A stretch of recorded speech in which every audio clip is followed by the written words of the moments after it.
नमस्कार, radio money 9 पर आपका बहुत बहुत स्वागत है। मैं हूं आपके साथ अभिषेक गुप्ता और आप सुन रहे हैं कॉर्पोरेट सेंट्रल।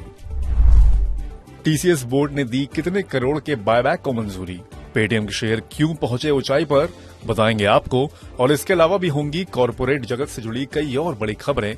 तो चलिए शुरू करते हैं कॉर्पोरेट सेंट्रल। दिग्गज IT company Tata consultancy services यानी कि टीसीएस के बोर्ड ने कंपनी के बायबैक प्लान को मंजूरी दे दी है।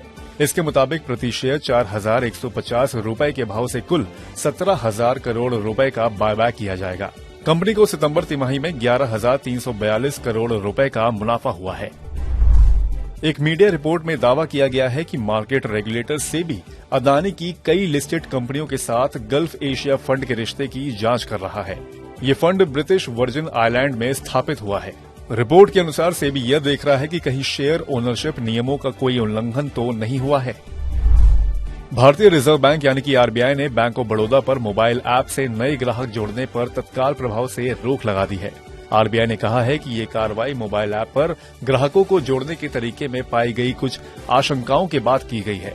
आरबीआई ने कहा कि बैंक को यह सुनिश्चित करने को भी कहा गया है कि बैंक के मौजूदा ग्राहकों को इस निलंबन के कारण किसी तरह की समस्या नहीं आए। दिग्गज कॉर्पोरेट ग्रुप वेदांता ने अपनी सब्सिडियरी वेदांता बेस मेटल्स के गठन के साथ ही डीमर्जर प्रक्रिया शुरू कर दी है। ये सब्सिडियरी मेटल कारोबार के लिए बनाई गई है। फाइनेंशियल सर्विसेज कंपनी रेलिगियर इंटरप्राइजेस ने पुलिस से मांग की है कि कंपनी के पुराने लीडरशिप पर लगे आरोपों की नई सिरे से जांच की जाए। ये मामला फंड्स के हेराफेरी का है। कुछ हफ्ते पहले ही डाबर से जुड़े बर्मन परिवार ने कंपनी का मालिकाना हक हासिल किया है। भारतीय समूह ने ज्वाइंट वेंचर कंपनी भारतीय एक्सा लाइफ इंश्योरेंस में एक्सा की 49% हिस्सेदारी खरीदने का फैसला किया है। इसके बाद इसकी होल्डिंग कंपनी भारतीय लाइफ वेंचर्स प्राइवेट लिमिटेड की 100% हिस्सेदारी हो जाएगी।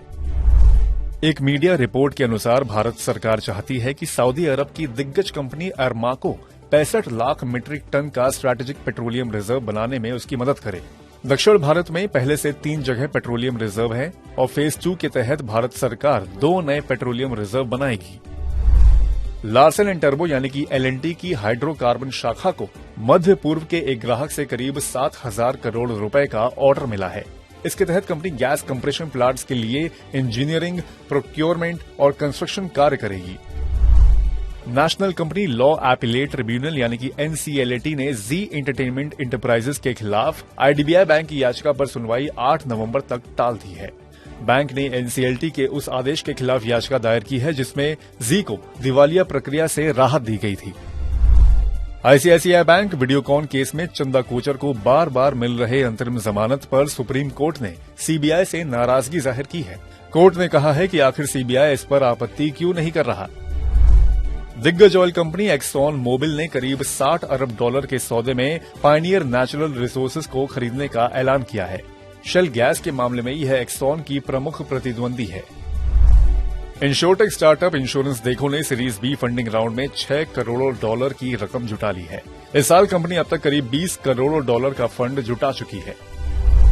कई पॉजिटिव सेंटिमेंट्स की वजह से पेटीएम की पेरेंट कंपनी 197 कम्युनिकेशंस के शेयरों में हाल के दिनों में अच्छी तेजी आई है।